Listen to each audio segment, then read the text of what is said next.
ಶ್ರೀಕೃಷ್ಣಾಯ ನಮಃ. ಶ್ರೀ ಗುರುಭ್ಯೋ ನಮಃ. ಪರಿಪೂರ್ಣ ಫಲಕ್ಕಾಗಿ ಶಾಸ್ತ್ರೋಕ್ತ ಮಾರ್ಗದರ್ಶಿನಿ ಜಗದ್ಗುರು ಶ್ರೀ ಮಧ್ವಾಚಾರ್ಯ ಸಿದ್ಧಾಂತ ಪ್ರತಿಷ್ಠಾನ ಎಂಬ ಸಂಸ್ಥೆಯು ಹಬ್ಬ ಹರಿದಿನಗಳಿಗೆ ಸಂಬಂಧಪಟ್ಟಂತೆ 30 ಪುಸ್ತಕಗಳನ್ನು ಪ್ರಕಟಣೆ ಮಾಡಿದೆ. ಪಲಿಮಾರು ಮಠಾಧೀಶರಾದ ಪರಮಪೂಜ್ಯ ಶ್ರೀ ವಿದ್ಯಾಧೀಶ ತೀರ್ಥ ಶ್ರೀಪಾದಂಗಳವರು ಈ 30 ಪುಸ್ತಕಗಳನ್ನು ಲೋಕಾರ್ಪಣೆ ಮಾಡಿದ್ದಾರೆ. ಹಾಗೂ ಈ ಸಂಸ್ಥೆಯು ಅನೇಕ ಜ್ಞಾನಿ ವರೇಣ್ಯರಿಗೆ ಯತಿಪುಂಗವರಿಗೆ ಈ ಕೃತಿಗಳನ್ನು ಈಗಾಗಲೇ ಸಮರ್ಪಣೆಯನ್ನು ಕೂಡ ಮಾಡಿದೆ.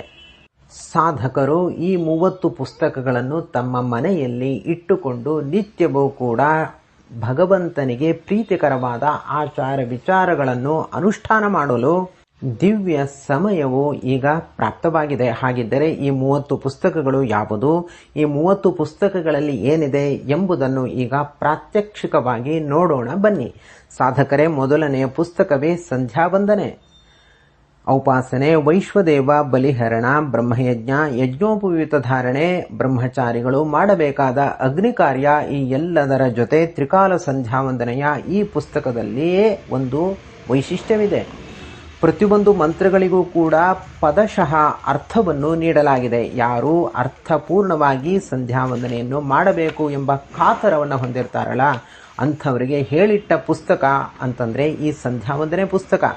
ಈ ಪುಸ್ತಕದಲ್ಲಿ ಪ್ರತಿಯೊಂದು ವಿಚಾರಗಳು ಕೂಡ ಅತ್ಯಂತ ಮನದಟ್ಟಾಗುವಂತೆ ನೀಡಿರುವುದು ಅಷ್ಟೇ ಅಲ್ಲದೆ ಬ್ರಹ್ಮಯಜ್ಞಕ್ಕೆ ಸಂಬಂಧಪಟ್ಟ ಅಪೂರ್ವ ವಿಚಾರವನ್ನು ನೀವು ಇದರಲ್ಲಿ ಕಾಣಬಹುದು. ಹಾಗೂ ಉಪಾಸನೆ ಬಗ್ಗೆಯೂ ಕೂಡ ಅಪೂರ್ವವಾದ ವಿಚಾರವನ್ನು ನೀವು ಇದರಿಂದ ತಿಳಿದುಕೊಳ್ಳಬಹುದು.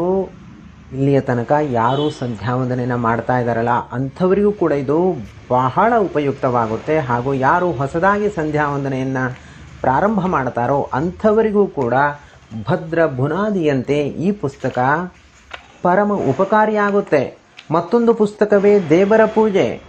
ಆಗಮೋಕ್ತ ಶ್ರೌತ ಪೂಜಾ ವಿಧಾನವನ್ನು ಈ ಪುಸ್ತಕದಲ್ಲಿ ಕಾಣಬಹುದು. ನಾವು ನಿತ್ಯವೂ ಭಗವಂತನಿಗೆ 16 ಉಪಚಾರಗಳನ್ನು ಸಮರ್ಪಣೆ ಮಾಡ್ತೀವಲ್ವಾ, ಪ್ರತಿಯೊಂದನ್ನು ಕೂಡ ವೇದ ಮಂತ್ರಗಳಿಂದಲೇ ಹೇಗೆ ನಾವು ಭಗವಂತನಿಗೆ ಉಪಚಾರಗಳನ್ನು ಸಲ್ಲಿಸಬೇಕು, ಹಾಗೂ ಪುರಾಣೋಕ್ತ ಮಂತ್ರಗಳನ್ನು ಹೇಳುವ ಮೂಲಕವೂ ಕೂಡ ಹೇಗೆ ನಾವು ಪೂಜೆಯನ್ನು ಸಲ್ಲಿಸಬೇಕು ಎಂಬುದನ್ನು ಅತ್ಯಂತ ಸುಲಭವಾಗಿ ಇದರಿಂದ ತಿಳಿದುಕೊಳ್ಳಬಹುದು. ಅಷ್ಟೇ ಅಲ್ಲದೆ ಪತ್ರಪೂಜೆ, ಪುಷ್ಪ ಪೂಜೆ, ಭಗವಂತನಿಗೆ ಸಮರ್ಪಿಸಲೇಬೇಕಾದ ಅಷ್ಟೋತ್ತರ ಶತ ಉಪಚಾರಗಳ ಕ್ರಮವನ್ನು ಕೂಡ ಇದರಿಂದ ನಾವು ಸುಲಭವಾಗಿ ಕಾಣಬಹುದು. ಹಾಗೂ ಆ ಶೀರ್ಷಿಕೆಗಳನ್ನು ನೋಡ್ತಾ ಇದ್ರೇನೆ ನಮಗೆ ಪೂಜಾ ಸಂದರ್ಭದಲ್ಲಿ ಹೇಗೆ ಅನುಷ್ಠಾನವನ್ನು ಮಾಡಬೇಕು ಅಂತ ಬಹಳ ಸುಲಭವಾಗಿ ತಿಳಿದುಬಿಡುತ್ತೆ.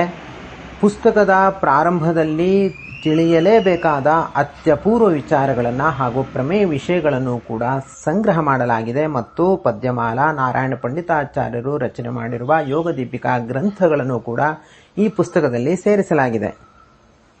ಮುಂದಿನ ಪುಸ್ತಕವೇ ಚೈತ್ರ ಮಾಸ ಹಾಗೂ ವೈಶಾಖ ಮಾಸ. ಚೈತ್ರ ಮಾಸ ಹಾಗೂ ವೈಶಾಖ ಮಾಸದಲ್ಲಿ ಬರುವ ಪ್ರತಿಯೊಂದು ಪರ್ವಕಾಲಗಳನ್ನು ಕೂಡ ಈ ಪುಸ್ತಕದಲ್ಲಿ ಸಂಗ್ರಹಿಸಿ ಮಾಹಿತಿ ನೀಡಲಾಗಿದೆ. ಚೈತ್ರ ಗೌರಿ ವ್ರತ, ಮತ್ಸ್ಯ ಜಯಂತಿ, ಶುಕ್ರ ಜಯಂತಿ, ಹಾಗೂ ಪ್ರತಿಯೊಬ್ಬರೂ ಆಚರಿಸಲೇಬೇಕಾದ ದಮನೋತ್ಸವ, ವಾಮನ ದ್ವಾದಶಿ ವ್ರತ, ಏಕಾದಶಿ ವ್ರತದ ಮಹಿಮೆ, ಇವೆಲ್ಲದರ ಜೊತೆಯಲ್ಲಿ ವೈಶಾಖ ಮಾಸದ ಸ್ನಾನವನ್ನು ಹೇಗೆ ಮಾಡಬೇಕು, ಸ್ನಾನ ಸಂಕಲ್ಪವೇನು, ಸ್ನಾನದ ವಿಧಿವಿಧಾನಗಳೇನು, ಮಂತ್ರಗಳೇನು, ಎಲ್ಲದರ ಬಗ್ಗೆ ಅತ್ಯಂತ ವಿಸ್ತಾರವಾದ ವಿಚಾರಗಳನ್ನು ಈ ಪುಸ್ತಕದಲ್ಲಿ ಕಾಣಬಹುದು. ನೀವು ಇಲ್ಲಿ ಕಾಣ್ತಾ ಇರುವಂತೆ 78 ವಿಚಾರಗಳಿಂದ ಕೂಡಿರುವ ಈ ಚೈತ್ರ ಮಾಸ ವೈಶಾಖ ಮಾಸದ ಪುಸ್ತಕವು ಈ 2 ತಿಂಗಳಲ್ಲಿ ಪ್ರತಿಯೊಬ್ಬರಿಗೂ ಕೂಡ ಅತ್ಯುಪಯುಕ್ತವಾಗುತ್ತೆ ಎಂಬುದರಲ್ಲಿ ಸಂಶಯವೇ ಇಲ್ಲ. 2 ತಿಂಗಳಲ್ಲಿ ಸುಮಾರು 60 ದಿವಸಗಳು ಬರುತ್ತೆ. ಪ್ರತಿಯೊಂದು ದಿವಸಗಳ ಬಗ್ಗೆಯೂ ಕೂಡ ಮಾಹಿತಿಯನ್ನು ಈ ಕೃತಿಯಲ್ಲಿ ನೀಡಲಾಗಿದೆ. ಹಾಗೂ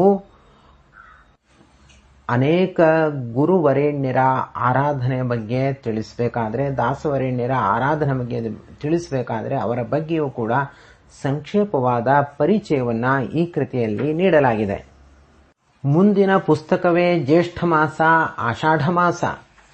ಚಾತುರ್ಮಾಸ್ಯ ವ್ರತವನ್ನು ಆಚರಣೆ ಮಾಡುವಂತಹ ಪ್ರತಿಯೊಬ್ಬರಿಗೂ ಕೂಡ ಈ ಪುಸ್ತಕದಲ್ಲಿ ಅನೇಕ ವಿಚಾರದ ಮಾಹಿತಿಗಳು ದೊರೆಯುತ್ತೆ. ಚಾತುರ್ಮಾಸ್ಯದಲ್ಲಿ ಮಾಡಬೇಕಾದ ಅನೇಕ ವ್ರತಗಳ ಬಗ್ಗೆ ಹಾಗೂ ಚಾತುರ್ಮಾಸ್ಯ ಸಂಕಲ್ಪದ ಬಗ್ಗೆ, ಚಾತುರ್ಮಾಸ್ಯದ ಬಗ್ಗೆ, ತಪ್ತಮುದ್ರಾ ಧಾರಣೆಯ ಬಗ್ಗೆ ಅಷ್ಟೇ ಅಲ್ಲದೆ ಜ್ಯೇಷ್ಠ ಮಾಸದಲ್ಲಿ ಆಚರಣೆ ಮಾಡಬೇಕಾದ ದಶಹರಾ ವ್ರತ, ಭಾಗೀರಥಿ ಜಯಂತಿ ಇವೇ ಮೊದಲಾದ ವಿಚಾರವನ್ನು ಇಲ್ಲಿ ಸಂಪೂರ್ಣವಾಗಿ ನೀವು ತಿಳಿದುಕೊಳ್ಳಬಹುದು. ವಟಸಾವಿತ್ರಿಯ ಬಗ್ಗೆ, ವಟಸಾವಿತ್ರಿ ವ್ರತದ ಬಗ್ಗೆ ಪ್ರತಿಯೊಂದು ವಿಚಾರವನ್ನು ತಿಳಿಯುವುದು ಅಷ್ಟೇ ಅಲ್ಲದೆ ಈ 2 ಮಾಸಗಳಲ್ಲಿ ಪ್ರಾಪ್ತವಾಗುವ ಗುರುವರೇಣ್ಯರ ಆರಾಧನೆ ಬಗ್ಗೆಯೂ ಕೂಡ ಈ ಪುಸ್ತಕದಿಂದ ಸುಲಭವಾಗಿ ತಿಳಿದುಕೊಳ್ಳಬಹುದು.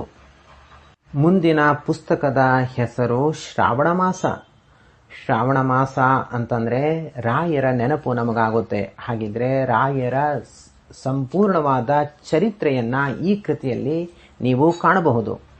ಅತ್ಯಂತ ಸುಂದರವಾದ ಶೈಲಿಯಲ್ಲಿ ಪೋಣಿಸಿದ ರಾಯರ ಚರಿತ್ರೆ ಎಂಬ ಹಾರವನ್ನು ಹೃದಯದಲ್ಲಿ ಧಾರಣೆ ಮಾಡುವುದಕ್ಕೆ ಈ ಪುಸ್ತಕ ಪ್ರತಿಯೊಬ್ಬರಿಗೂ ಕೂಡ ಅತ್ಯುಪಯುಕ್ತವಾಗುತ್ತೆ.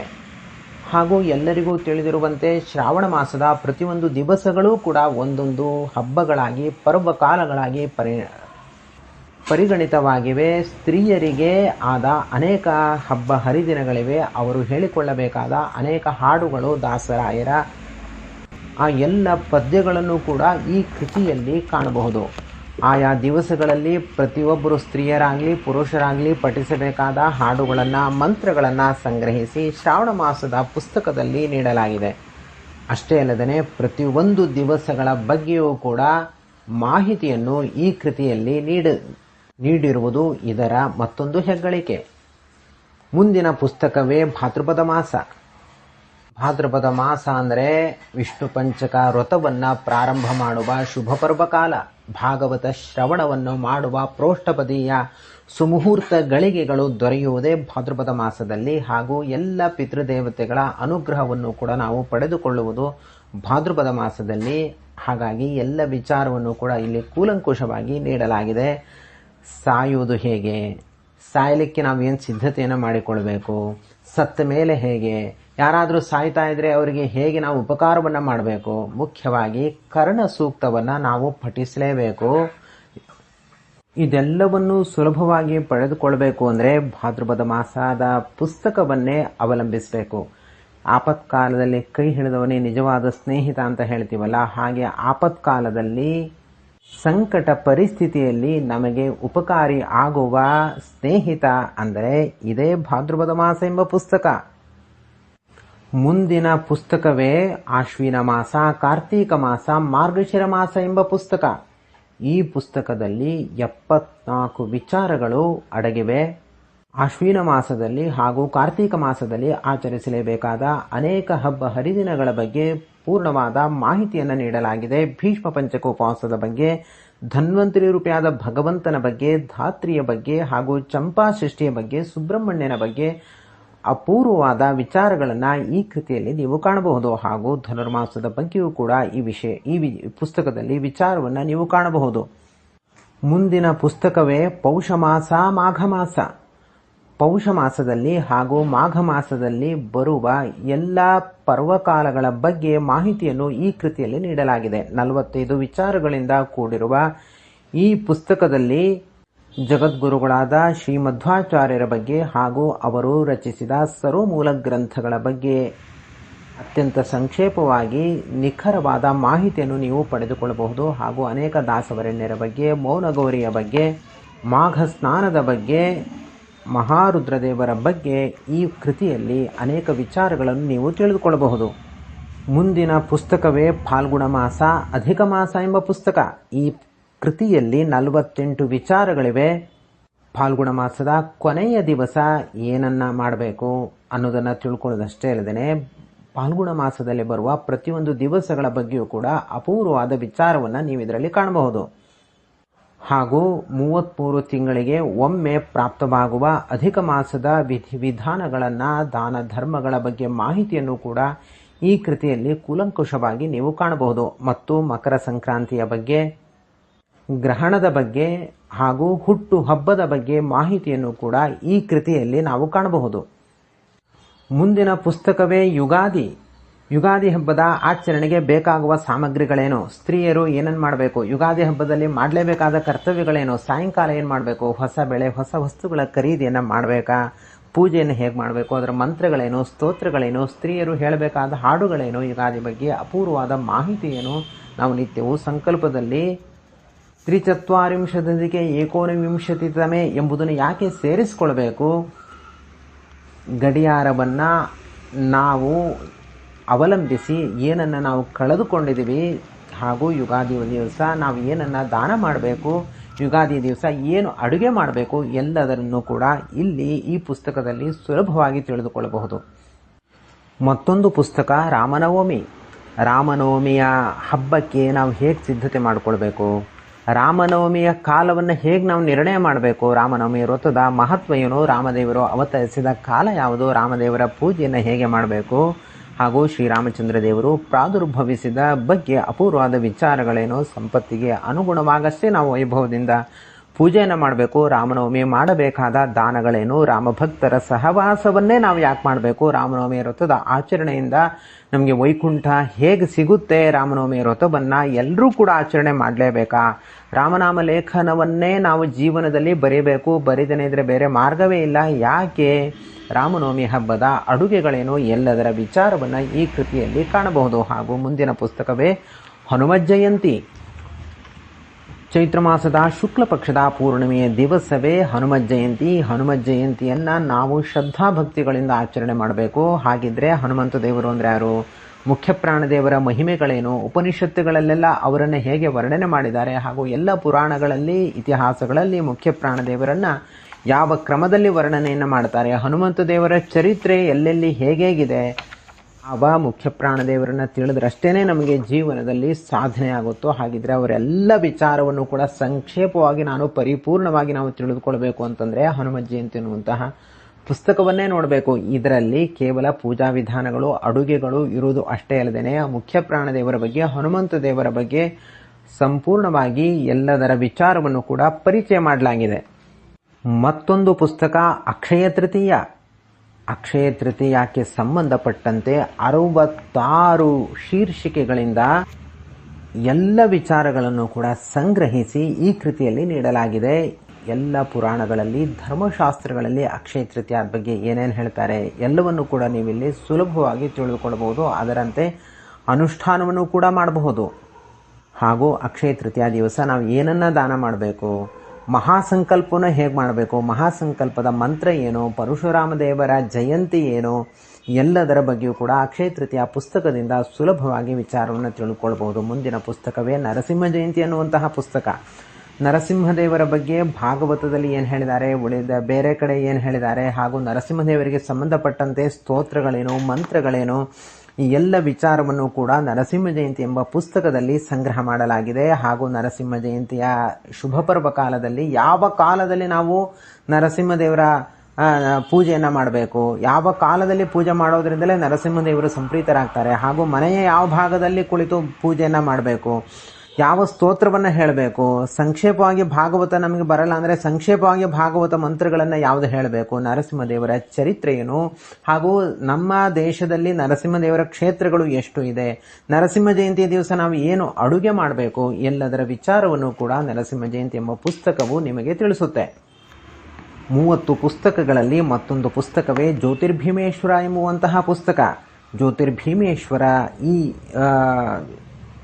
ಪುಸ್ತಕದಲ್ಲಿ ರುದ್ರದೇವರ ಸಹಿತವಾಗಿ ಪಾರ್ವತೀ ದೇವಿಯನ್ನು ಹೇಗೆ ಪೂಜೆ ಮಾಡಬೇಕು, ರುದ್ರದೇವರು ಹಾಗೂ ಪಾರ್ವತೀ ದೇವರು ಇಬ್ಬರಿಗೂ ಕೂಡ ಒಟ್ಟೊಟ್ಟಿಗೆ ಹೇಗೆ ಮಂತ್ರಗಳನ್ನು ಹೇಳಿ ದಂಪತಿಗಳು ಹೇಗೆ ಪೂಜೆ ಮಾಡಬೇಕು, ಅತ್ಯಂತ ಸೊಗಸಾದ ಪುಸ್ತಕ ಇದು. ಹಾಗೂ ರುದ್ರದೇವರನ್ನು ಪಾರ್ವತೀ ದೇವಿ ಹೇಗೆ ಮದುವೆ ಆದ್ಲು, ಅವಳ ಚರಿತ್ರೆ ಏನು, ಪಾರ್ವತಿ ಕಲ್ಯಾಣದ ಈ ಶುಭ ಪ್ರಸಂಗವನ್ನು ತಿಳಿಯಾದ ಕನ್ನಡದಲ್ಲಿ ಕಥಾತ್ಮಕವಾಗಿ ಸುಲಭವಾಗಿ ತಿಳಿಸಲಾಗಿದೆ. ಅತ್ಯುಪಯುಕ್ತವಾದ ಈ ಜ್ಯೋತಿರ್ಭೀಮೇಶ್ವರ ವ್ರತದ ಪುಸ್ತಕದಿಂದ ಪ್ರತಿಯೊಬ್ಬರಿಗೂ ಕೂಡ ಮಾಂಗಲ್ಯ ಅಭಿವೃದ್ಧಿಯಾಗುತ್ತೆ, ವಿವಾಹ ಆಗದವರಿಗೆ ವಿವಾಹವಾಗುತ್ತೆ. ಮತ್ತೊಂದು ಪುಸ್ತಕವೇ ಮಂಗಳಗೌರಿ ಪೂಜಾ ವಿಧಾನ.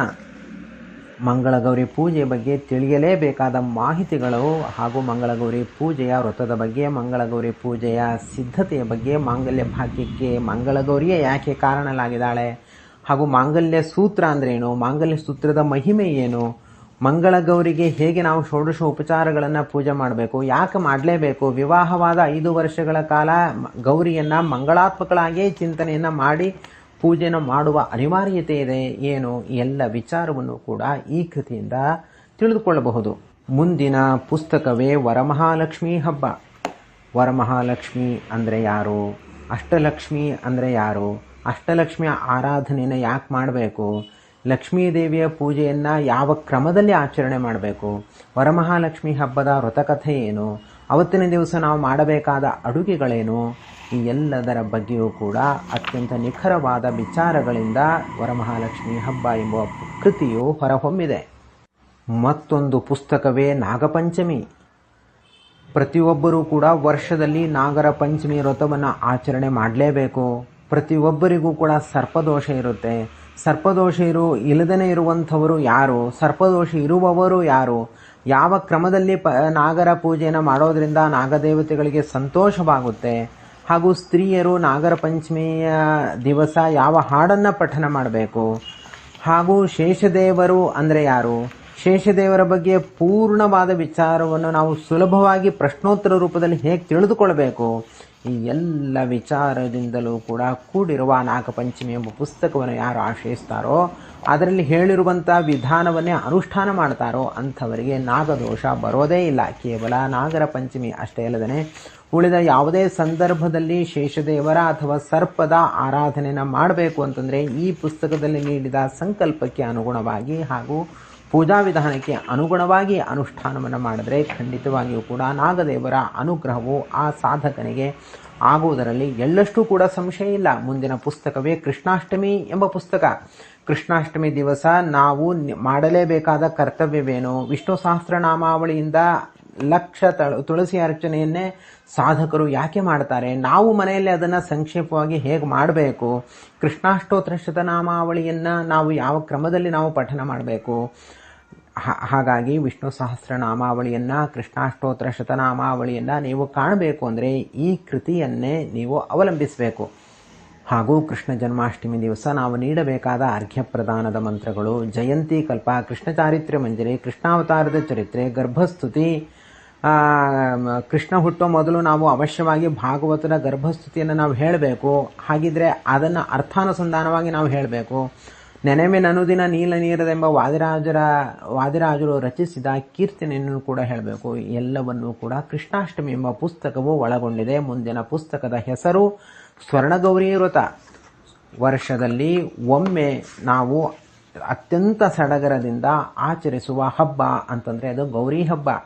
ಗೌರಿ ಹಬ್ಬ ಅಂತಂದರೆ ಸಾಮಾನ್ಯವಾಗಿ ಎಲ್ಲ ಸ್ತ್ರೀಯರು ಮೊರದ ಬಾಗಿಣವನ್ನು ನೀಡಿಯೇ ನೀಡ್ತಾರೆ. ಹಾಗಿದ್ರೆ ಬಾಗಿಣದ ಮಹತ್ವ ಏನು, ಯಾವ ಕ್ರಮದಲ್ಲಿ ಮೊರದ ಬಾಗಿಣವನ್ನು ನೀಡಬೇಕು, ಸ್ವರ್ಣಗೌರಿಯನ್ನು ಸ್ಥಾಪಿಸಲು ಯಾವ ವಿಷಯವನ್ನು ನಾವು ತಿಳಿದುಕೊಳ್ಳಲೇಬೇಕು, ಸ್ವರ್ಣಗೌರಿ ವ್ರತದ ಹಿನ್ನೆಲೆ ಏನು, ಸ್ವರ್ಣಗೌರಿ ಪೂಜೆನ ಹೇಗೆ ಮಾಡಬೇಕು, ಸ್ವರ್ಣಗೌರಿ ವ್ರತದ ಕಥೆಯೇನು, ಅರ್ಧನಾರೀಶ್ವರನಾದ ಕಥೆಯೇನು, ಪಾರ್ವತಿ ಎಂಬ ಹೆಸರು ಗೌರಿಗೆ ಬರಲಿಕ್ಕೆ ಏನು ಕಾರಣ, ಪಾರ್ವತಿಯು ಯಾವ ದುಷ್ಟರನ್ನ ಸಂಹಾರ ಮಾಡಿದಾಳೆ, ಪಾರ್ವತಿಯ ಪ್ರಸಿದ್ಧವಾದ ಹೆಸರುಗಳು ಯಾವುದು, ಭಾರತದಲ್ಲಿ ಪ್ರಸಿದ್ಧವಾದ ಪಾರ್ವತಿಯ ದೇವಾಲಯಗಳು ಎಷ್ಟು ಇವೆ, ಸ್ವರ್ಣಗೌರಿ ವ್ರತದ ಬಗ್ಗೆ ಬೇರೆ ಬೇರೆ ಪುರಾಣದಲ್ಲಿ ಏನೇನು ಹೇಳಿದ್ದಾರೆ, ಗಣೇಶ ಚತುರ್ಥಿ ಹಬ್ಬದ ದಿವಸ ನಾವು ಏನು ಅಡುಗೆಗೆ ಸಿದ್ಧತೆಯನ್ನು ಮಾಡಿಕೊಳ್ಬೇಕು, ಸ್ವರ್ಣಗೌರಿ ಹಬ್ಬದ ದಿವಸ ನಾವು ಹೇಗೆ ಅಡುಗೆಯನ್ನು ಮಾಡಬೇಕು, ಎಲ್ಲದರ ವಿಚಾರದಿಂದ ಈ ಸ್ವರ್ಣಗೌರಿ ವ್ರತ ಎಂಬ ಪುಸ್ತಕವು ಒಳಗೊಂಡಿದೆ. ಮುಂದಿನ ಪುಸ್ತಕವೇ ಗಣೇಶ ಚತುರ್ಥಿ ಎಂಬ ಪುಸ್ತಕ. ಈ 30 ಪುಸ್ತಕಗಳಲ್ಲಿ ಅತ್ಯಂತ ಬೃಹತ್ತಾದ ಈ ಗಣೇಶ ಚತುರ್ಥಿ ಎಂಬ ಪುಸ್ತಕದಲ್ಲಿ ಗಣೇಶನ ಬಗ್ಗೆ ಇಲ್ಲದ ವಿಚಾರವೇ ಇಲ್ಲ. ಪ್ರತಿಯೊಂದು ವಿಚಾರಗಳನ್ನು ಕೂಡ ಸಂಗ್ರಹ ಮಾಡಿ ಸಂಕ್ಷೇಪವಾಗಿ ಇದರಲ್ಲಿ ತಿಳಿಸಲಾಗಿದೆ. ಹಾಗೂ ಗಣಪತಿ ಪೂಜಾ ವಿಧಾನವನ್ನು ಅತ್ಯಂತ ನಿಖರವಾಗಿ ಅತ್ಯಂತ ಸುಲಭ ಶೈಲಿಯಲ್ಲಿ ನೀಡಲಾಗಿದೆ. ಸುಂದರವಾದ ಅಕ್ಷರಗಳಿಂದ ಹಾಗೂ ಶೀರ್ಷಿಕೆಗಳಿಂದ ಒಳಗೊಂಡ ಈ ಎಲ್ಲ ಪುಸ್ತಕಗಳ ನಡುವೆ ಇದೂ ಕೂಡ ಒಂದು ಪುಸ್ತಕವಾಗಿದೆ. ಭಾಗವತದಲ್ಲಿ ಬರುವ ಸ್ಯಮಂತಕೋಪಾಖ್ಯಾನವೂ ಕೂಡ ಇದರಲ್ಲಿದೆ. ಹಾಗೂ ಗಣೇಶ ಚತುರ್ಥಿಯ ದಿವಸ ನಾವು ಕೇಳಬೇಕಾದ ವ್ರತಕಥೆಯನ್ನು ಕೂಡ ಅತ್ಯಂತ ವಿವರವಾಗಿ ಶ್ಲೋಕ ಸಹಿತವಾಗಿ ನೀಡಲಾಗಿದೆ. ಗಣಪತಿಯ ಕುರಿತಾದ ಹಾಡುಗಳು, ಸ್ತೋತ್ರಗಳನ್ನು ಕೂಡ ಈ ಕೃತಿಯಲ್ಲಿ ಸಂಗ್ರಹಿಸಲಾಗಿದೆ. ಗಣಪತಿಯ ಬಗ್ಗೆ ಯಾವುದೇ ಸಂದರ್ಭದಲ್ಲಿ ಏನನ್ನು ತಿಳಿದುಕೊಳ್ಬೇಕಾದರೂ ಕೂಡ ಈ ಗಣೇಶ ಚತುರ್ಥಿ ಎಂಬ ಪುಸ್ತಕವನ್ನು ನೋಡಿದ್ರೆ ಸಾಕು, ಅವರಿಗೆ ಒಂದು ದಿವ್ಯವಾದ ಮಾರ್ಗವು ಗೋಚರವಾಗುತ್ತೆ. ಹಾಗೂ ಮುಂದಿನ ಪುಸ್ತಕವೇ ಋಷಿಪಂಚಮಿ ಎಂಬುವಂತಹ ಪುಸ್ತಕ. ಪ್ರತಿಯೊಬ್ಬ ಸಾಧಕಿಯರು ಕೂಡ ಋಷಿಪಂಚಮಿನ ಆಚರಣೆ ಮಾಡಲೇಬೇಕು. ಇದರಲ್ಲಿ ಪುರುಷರ ಪಾತ್ರ ಏನು, ಪುರುಷರ ಪಾತ್ರವೇ ಬಹಳ ಮಹತ್ವದ್ದಾಗಿದೆ ಎಂಬುದರ ಬಗ್ಗೆ ಈ ಕೃತಿಯನ್ನು ನೀವು ನೋಡಿದಾಗ ಸ್ಪಷ್ಟಪಡಿಸಿಕೊಳ್ಬಹುದು. ಹಾಗೂ ಭವಿಷ್ಯೋತ್ತರದಲ್ಲಿ ಋಷಿಪಂಚಮಿ ಕಥೆಯನ್ನು ಯಾವ ರೀತಿಯಲ್ಲಿ ಹೇಳಿದ್ದಾರೆ ಅಂತ ತಿಳಿದುಕೊಳ್ಳೋದು ಅಷ್ಟೇ ಅಲ್ಲದೆ ಸಪ್ತ ಋಷಿಗಳ ಬಗ್ಗೆ ಸಂಕ್ಷೇಪವಾದ ಮಾಹಿತಿಯನ್ನು ಕೂಡ ನಾವು ಈ ಕೃತಿಯ ಮೂಲಕ ಪಡೆದುಕೊಳ್ಳಬಹುದು. ಮುಂದಿನ ಪುಸ್ತಕದ ಹೆಸರು ಅನಂತ ಚತುರ್ದಶಿ. ಅನಂತ ಚತುರ್ದಶಿ ಎಂಬ ಈ ಪುಸ್ತಕವು 168 ಪುಟಗಳಿಂದ ಕೂಡಿದೆ. ತಿಳಿದುಕೊಳ್ಳಲೇಬೇಕಾದ ಭಗವಂತನ ಬಗ್ಗೆ ತಿಳಿದುಕೊಳ್ಳಲೇಬೇಕಾದ ಅಪೂರ್ವ ವಿಚಾರಗಳನ್ನು ಇದರಲ್ಲಿ ಸಂಗ್ರಹ ಮಾಡಲಾಗಿದೆ. ಅನಂತ ಪದ್ಮನಾಭನ ಪೂಜಾ ವಿಧಾನವನ್ನು ಅತ್ಯಂತ ಸುಲಭ ರೀತಿಯಲ್ಲಿ ನೀಡಲಾಗಿದೆ. ಅನಂತ ಪದ್ಮನಾಭ ವ್ರತದ ಕಥೆಯನ್ನು ಹಾಗೂ ಭವಿಷ್ಯ ಪುರಾಣದಲ್ಲಿ ಅನಂತ ವ್ರತದ ಬಗ್ಗೆ ಇರುವ ಹೊಸ ವಿಚಾರವನ್ನು ಕೂಡ ಇಲ್ಲಿ ಪ್ರತಿಬಿಂಬಿಸಲಾಗಿದೆ. ಅಂದು ಸ್ತ್ರೀಯರು ಪಠಿಸಬೇಕಾದ ಹಾಡುಗಳನ್ನು ಕೂಡ ಇದರಲ್ಲಿ ನೀವು ಕಾಣಬಹುದು. ಹಾಗೂ ಅಂದು ಮಾಡಬೇಕಾದ ಅಡುಗೆಗಳ ಬಗ್ಗೆಯೂ ಕೂಡ ಮಾಹಿತಿಯನ್ನು ಇದರಿಂದ ಪಡೆದುಕೊಳ್ಳಬಹುದು. ಮುಂದಿನ ಪುಸ್ತಕದ ಹೆಸರು ನವರಾತ್ರಿ ಪಾಡ್ಯ. ಮಹಾನವಮಿ, ವಿಜಯದಶಮಿ. ನವರಾತ್ರಿಯ ಪರ್ವಕಾಲದಲ್ಲಿ ಪಾಡ್ಯದ ದಿವಸ ಏನು ಮಾಡಬೇಕು, ಮುಂದಿನ ದಿವಸಗಳಲ್ಲಿ ಏನು ಮಾಡಬೇಕು, ಹಾಗೂ ಮಹಾನವಮಿಯ ಆಚರಣೆಯನ್ನು ನಾವು ಮಾಡಲೇಬೇಕಾ, ಅಂದು ನಾವು ಎಲ್ಲ ಆಯುಧಗಳಿಗೆ, ವಾಹನಗಳಿಗೆ ಹಾಗೂ ನಾವು ಕುಳಿತುಕೊಳ್ಳುವ ಕುರ್ಚಿ ಮೊದಲಾದವುಗಳಿಗೆ ನಿಜವಾಗಿಯೂ ಕೂಡ ಪೂಜೆ ಮಾಡಲೇಬೇಕಾ ಅಥವಾ ಮಾಡದೇ ಇದ್ರೂ ಕೂಡ ನಡೆಯುತ್ತಾ, ವಿಜಯದಶಮಿ ದಿವಸ ನಮಗೆ ಶಮಿನೇ ಇಲ್ಲ ಅಂತಂದರೆ ನಾವು ಹೇಗೆ ಪೂಜೆ ಮಾಡಬೇಕು, ಶಮಿ ಪೂಜೆ ಮಾಡುವ ಕ್ರಮ ಹೇಗೆ, ಹಾಗೂ ಕೃಷ್ಣಾಚಾರ್ಯ ಸ್ಮೃತಿ ಮುಕ್ತಾವಳಿಯಲ್ಲಿ ವಿಜಯದಶಮಿಯ ಬಗ್ಗೆ ಯಾವ ವಿಚಾರವನ್ನು ತಿಳಿಸಿದ್ದಾರೆ, ಈ ಎಲ್ಲದರ ಬಗ್ಗೆ ಮಾಹಿತಿಯನ್ನು ನವರಾತ್ರಿ ಎಂಬ ಈ ಪುಸ್ತಕದಿಂದ ನೀವು ಕಾಣಬಹುದು. ಮುಂದಿನ ಪುಸ್ತಕದ ಹೆಸರು ಸರಸ್ವತಿ ಪೂಜೆ, ವ್ಯಾಸ ಪೂಜೆ. ಸರಸ್ವತಿ ಪೂಜೆ ಅಂತಂದರೆ ಅದು ಶ್ರೀಮದ್ ಭಗವಾನ್ ಬಾದರಾಯಣರು ಎಂದೇ ಪ್ರಸಿದ್ಧರಾದ ವೇದವ್ಯಾಸ ದೇವರ ಪೂಜೆ ಅಂದು ಮುಖ್ಯ ಕರ್ತವ್ಯವಾಗಿದೆ. ವೇದವ್ಯಾಸ ಪೂಜೆ, ಸರಸ್ವತಿ ಪೂಜೆ, ಇದರ ಬಗ್ಗೆ ತಿಳಿಯಲೇಬೇಕಾದ ಪ್ರಮೇಯಗಳು, ಸರಸ್ವತಿ ಪೂಜಾ ಸಂದರ್ಭದಲ್ಲಿ ಅನುಷ್ಠಾನ ಮಾಡಬೇಕಾದ ಕರ್ತವ್ಯದ ಬಗ್ಗೆ, ಸರಸ್ವತಿ ಪೂಜೆ ಬಗ್ಗೆ ತಿಳಿಯಲೇಬೇಕಾದ ಹಲವಾರು ವಿಚಾರಗಳ ಬಗ್ಗೆ, ಪೂಜಾ ಸಿದ್ಧತೆಗಳು, ಸರಸ್ವತಿ ಪೂಜಾ ವಿಧಾನ, ಸರಸ್ವತಿ ಪೂಜಾ ವ್ರತಕತೆ, ಸರಸ್ವತಿ ದೇವಿಯ ಬಗ್ಗೆ ಅಪೂರ್ವ ವಿಚಾರಗಳು, ಸರಸ್ವತಿ ದೇವಿಯ ಹಾಡುಗಳು, ಅಡುಗೆಗಳು, ಈ ಎಲ್ಲ ವಿಚಾರವೂ ಕೂಡ ಸರಸ್ವತಿ ಪೂಜೆ ಎಂಬುವ ಪುಸ್ತಕದಲ್ಲಿ ಸಂಗ್ರಹಿಸಲಾಗಿದೆ. ಮುಂದಿನ ಪುಸ್ತಕದ ಹೆಸರು ದುರ್ಗಾಷ್ಟಮಿ. ಕಲೋ ದುರ್ಗಾ ವಿನಾಯಕೋ ಎಂಬ ಮಾತಿನಂತೆ ಕಲಿಯುಗದಲ್ಲಿ ನಮಗೆ ಬೇಗ ಅನುಗ್ರಹ ಆಗಬೇಕು ಅಂದರೆ ದುರ್ಗೆಯನ್ನೇ ಆಶ್ರಯಿಸಬೇಕು ಮತ್ತು ಗಣಪತಿಯನ್ನೇ ಆಶ್ರಯಿಸಬೇಕು. ಯಾಕೆ? ದುರ್ಗೆ ಆರಾಧನೆಯ ಅವಶ್ಯಕತೆ ಏನು? ಪಾಜಕ ಕ್ಷೇತ್ರದಲ್ಲಿರುವ ದುರ್ಗೆಯನ್ನು ನಾವು ಯಾವ ಕ್ರಮದಲ್ಲಿ ಚಿಂತನೆಯನ್ನು ಮಾಡಬೇಕು? ದುರ್ಗಾಷ್ಟಮಿಯ ಆಚರಣೆ ಅಂದರೆ ಹೇಗಿರುತ್ತೆ? ನವರಾತ್ರಿಯಲ್ಲಿ ದುರ್ಗಾ ಪೂಜೆಗೆ ಎಲ್ಲಿಲ್ಲದ ಮಹತ್ವ ಯಾಕೆ? ದುರ್ಗಾ ಪ್ರತಿಷ್ಠೆ ಹೇಗೆ? ದುರ್ಗೆಯು ಲಕ್ಷ್ಮೀದೇವಿಯ ಕನ್ಯಾರೂಪ. ಇದರ ಬಗ್ಗೆ ಒಂದು ವಿಮರ್ಶೆಯನ್ನೇ ಈ ಕೃತಿಯಲ್ಲಿ ನೀಡಲಾಗಿದೆ. ಮಹಾಮಂಗಳಾರತಿಯ ಬಗ್ಗೆಯೂ ಕೂಡ ಅತ್ಯಂತ ಸ್ಪಷ್ಟವಾದ ಮಾಹಿತಿಯನ್ನು ಕೂಡ ನೀಡಲಾಗಿದೆ. ಮಠ ಮಂದಿರಗಳಲ್ಲಿ ಮಹಾಮಂಗಳಾರತಿಯನ್ನು ಯಾವ ಕ್ರಮದಲ್ಲಿ ಮಾಡ್ತಾರೆ, ನಾವು ಅದನ್ನು ಮನೆಯಲ್ಲಿ ಹೇಗೆ ಮಾಡಬೇಕು ಎಂಬುದನ್ನು ಕೂಡ ಈ ಕೃತಿಯಲ್ಲಿ ನೀಡಲಾಗಿದೆ. ದುರ್ಗಾ ಪೂಜಾ ವಿಧಾನದ ಜೊತೆಯಲ್ಲಿ ಪ್ರತಿಯೊಂದು ತಿಥಿಗಳಲ್ಲಿ ನಾವು ಆಚರಿಸಬೇಕಾದ ದುರ್ಗಾ ಪೂಜೆಯ ಕ್ರಮವನ್ನು ಕೂಡ ಇದರಲ್ಲಿ ತಿಳಿಸಬೇಕಾದೆ. ನವರಾತ್ರಿಯ ಸಂದರ್ಭದಲ್ಲಿ ನಿತ್ಯವೂ ಕೂಡ ನಾವು ರಾತ್ರಿ ಸೂಕ್ತವನ್ನು ಪಠನ ಮಾಡಬೇಕು, ದುರ್ಗಾ ಸೂಕ್ತವನ್ನು ಪಠನ ಮಾಡಬೇಕು. ಈ ಎಲ್ಲವನ್ನು ಕೂಡ ಈ ಕೃತಿಯಿಂದ ನಾವು ಪಡೆದುಕೊಳ್ಳಬಹುದು. ಮುಂದಿನ ಪುಸ್ತಕದ ಹೆಸರು ನರಕ ಚತುರ್ದಶಿ, ಜಲಪೂರ್ಣ ತ್ರಯೋದಶಿ.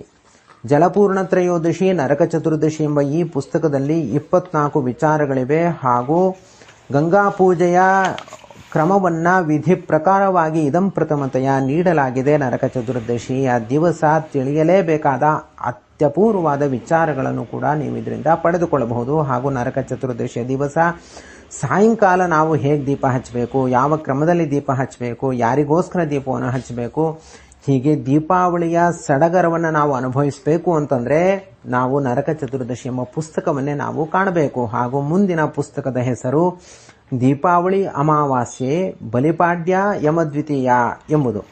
ದೀಪಾವಳಿ ಎಂಬ ಈ ಪುಸ್ತಕದಲ್ಲಿ ದೀಪಾವಳಿಯ ಆಚರಣೆ ಬಗ್ಗೆ ತಿಳಿಯಲೇಬೇಕಾದ ಅಪೂರ್ವ ವಿಚಾರಗಳನ್ನು ಸಂಗ್ರಹಿಸಲಾಗಿದೆ. ಹಾಗೂ ಲಕ್ಷ್ಮಿಯ ಅನುಗ್ರಹಕ್ಕೆ ನಾವು ಏನು ಮಾಡಬೇಕು, ಯಾವ ಕ್ರಮದಲ್ಲಿ ಲಕ್ಷ್ಮೀ ಪೂಜೆಯನ್ನು ಮಾಡಬೇಕು, ಅಷ್ಟಲಕ್ಷ್ಮೀ ಪೂಜಾ ವಿಧಾನ ಹೇಗಿರುತ್ತೆ, ನಾವು ಮನೆಯಲ್ಲಿ ಪ್ರತಿಯೊಂದು ಮೂಲೆಗಳಲ್ಲೂ ಕೂಡ ಲಕ್ಷ್ಮೀ ದೇವಿಯ ಸಾನ್ನಿಧ್ಯ ಬರಬೇಕು ಅಂತಂದರೆ ಏನು ಮಾಡಬೇಕು, ಬಲಿಪಾಡ್ಯ ಅಂತಂದ್ರೇನು, ಬಲಿಪಾಡ್ಯ ದಿವಸ ನಾವು ಮಾಡಬೇಕಾದ ಕರ್ತವ್ಯಗಳೇನು, ಯಮದ್ವಿತೀಯ ಅಂದ್ರೇನು, ಯಮದ್ವಿತೀಯ ದಿವಸ ನಾವು ಮಾಡಬೇಕಾದ ಕರ್ತವ್ಯಗಳೇನು ಎಲ್ಲದರ ವಿಚಾರವನ್ನು ಕೂಡ ದೀಪಾವಳಿ ಎಂಬ ಪುಸ್ತಕದಿಂದಲೇ ನಾವು ಪಡೆದುಕೊಳ್ಳಬೇಕು. ಮುಂದಿನ ಪುಸ್ತಕದ ಹೆಸರು ಉತ್ಥಾನ ದ್ವಾದಶಿ. ಚಾತುರ್ಮಾಸ್ಯವು ಮುಗಿದು ಭಗವಂತನು ಎದ್ದೇಳುವ ಶುಭ ಮುಹೂರ್ತದಲ್ಲಿ ನಾವು ಹಬ್ಬವನ್ನು ಹೇಗೆ ಮಾಡಬೇಕು, ಉತ್ಥಾನ ದ್ವಾದಶಿಯ ಆಚರಣೆ ಕ್ರಮ ಹೇಗೆ ಮಾಡಿದ್ರೇ ಅದು ಭಗವಂತನಿಗೆ ಪ್ರೀತಿಕರವಾಗುತ್ತೆ, ತುಳಸಿ ದಾಮೋದರ ವಿವಾಹವನ್ನು ಹೇಗೆ ಮಾಡಬೇಕು, ತುಳಸಿ ಪೂಜೆನ ಯಾವ ಸಂದರ್ಭದಲ್ಲಿ ಮಾಡಬೇಕು, ಹಾಗೂ ಇದರ ಸಂದರ್ಭದಲ್ಲಿ ತುಳಸಿಯ ಬಗ್ಗೆ ಪೂರ್ಣವಾದ ಮಾಹಿತಿಯನ್ನು ಕೂಡ ನೀವು ಇಲ್ಲಿ ಕಾಣಬಹುದು. ಹಾಗೂ ಉತ್ಥಾನ ದ್ವಾದಶಿ ದಿವಸವೇ ರಂಗಪೂಜೆಯನ್ನು, ಕಾರ್ತಿಕ ದೀಪೋತ್ಸವವನ್ನು ಪ್ರಾರಂಭ ಮಾಡಬೇಕು. ಅನಿರುದ್ಧ ಸಮತಿ ದೀಪೋತ್ಸವದ ಬಗ್ಗೆ ಏನು ಹೇಳುತ್ತೆ, ಪಂಚರಾತ್ರಾಗಮದಲ್ಲಿ ವನಭೋಜನದ ಬಗ್ಗೆ ಏನು ತಿಳಿಸಲಾಗಿದೆ, ಈ ಎಲ್ಲದರ ವಿಚಾರವನ್ನು ಕೂಡ ಉತ್ಥಾನ ದ್ವಾದಶಿ ಎಂಬ ಪುಸ್ತಕದಿಂದಲೇ ನಾವು ಪಡೆದುಕೊಳ್ಳಬೇಕು. ಮತ್ತೊಂದು ಪುಸ್ತಕ ಭಜನಮಾಲ. ಇದು ಸ್ತ್ರೀಯರಿಗೋಸ್ಕರ. ಸ್ತ್ರೀಯರು ಭಗವಂತನನ್ನ ಯಾವ ಕ್ರಮದಲ್ಲಿ ಚಿಂತನೆ ಮಾಡಬೇಕು, ಗುರುಮಂತ್ರವನ್ನ ಅರ್ಥಸಹಿತವಾಗಿ ಹೇಗೆ ಮಾಡಬೇಕು, ಕೃಷ್ಣ ಮಂತ್ರವನ್ನ ಅರ್ಥಾನುಸಂಧಾನ ಪೂರ್ವಕವಾಗಿ ಹೇಗೆ ಮಾಡಬೇಕು, ಸ್ತ್ರೀಯರು ಜಪಿಸಬಹುದಾದ ಮಂತ್ರಗಳು ಯಾವುದು, ಹಂಸಮಂತ್ರ ಜಪವನ್ನು ಸ್ತ್ರೀಯರು ಮಾಡಬಹುದಾ, ನದಿಗಳ ಸ್ಮರಣೆಯನ್ನ ಮಾಡಿ ಮಾನಸ ಪೂಜೆಯ ಮೂಲಕ ಸ್ತ್ರೀಯರು ಭಗವಂತನಿಗೆ ಹೇಗೆ ಷೋಡಶ ಉಪಚಾರಗಳನ್ನು ಸಮರ್ಪಣೆ ಮಾಡಬೇಕು, ಎಲ್ಲದರ ಬಗ್ಗೆ ದಾಸರಾಯರು ಏನು ಹೇಳಿದ್ದಾರೆ.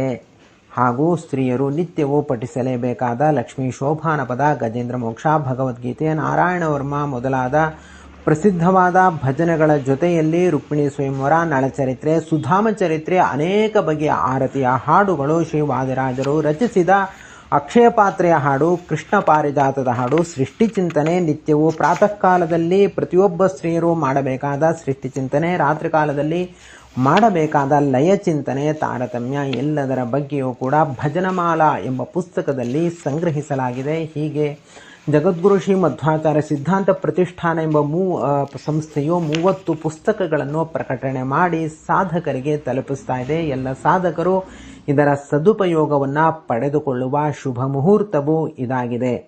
ಸಾಧಕರೇ, ಇಲ್ಲೇ ತನಕ ನೀವು ಕೇಳಿಸ್ಕೊಂಡ್ರಿಯಲ್ಲ, 30 ಪುಸ್ತಕಗಳನ್ನು ಪರಿಚಯವನ್ನು ನೀವು ಪಡೆದುಕೊಂಡ್ರಿಯಲ್ಲ. ಹಾಗಾದರೆ ನೀವು ಕೂಡ ನಿಮ್ಮ ಮನೆಗೆ 30 ಪುಸ್ತಕಗಳುಳ್ಳ ಈ ಒಂದು ಮರದ ಬಾಕ್ಸನ್ನು ತರಿಸಿಕೊಳ್ಳಿ.